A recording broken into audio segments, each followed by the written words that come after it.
Hello বন্ধুরা, welcome to Koel lifestyle. চলে এসেছি আবার একটা ছোট্ট ভিডিও নিয়ে। তো আজকে আমাদের এখানে সকাল থেকে খুব বৃষ্টি হলো, বিকালের ওয়েদারটা খুব ভালো ছিল।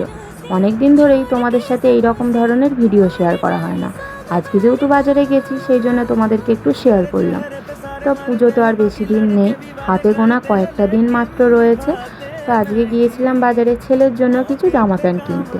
আর বাজারের ভেতরে এতটা পরিমাণে ভিড় ছিল যে পুরো বাজারটা তোমাদেরকে আমি দেখাতে পারলাম না। যতটুকু পেরেছি দেখিয়েছি, ছেলে নিয়ে পুরোটা ভিডিও করে ওটা সম্ভব হয়নি। এই বাজারটায় গেলে আমাদের আর কোথাও যেতে হবে না, ছেলেদেরই বলো মেয়েদেরই বলো সমস্ত কিছু এখান থেকে পাওয়া যাবে। তো তারপর তো আমাদের সন্ধ্যের মধ্যে কেনাকাটা হয়ে গিয়েছিল, তারপর আমরা বাড়ি চলে আসছিলাম। আর আসার পথে দুখানা স্যান্ডউইচ কিনেছিলাম। তো আজকে বাজারে গিয়ে কি কি কিনলাম সেটা তোমাদের পরের ভিডিওতে অবশ্যই আমি দেখাবো।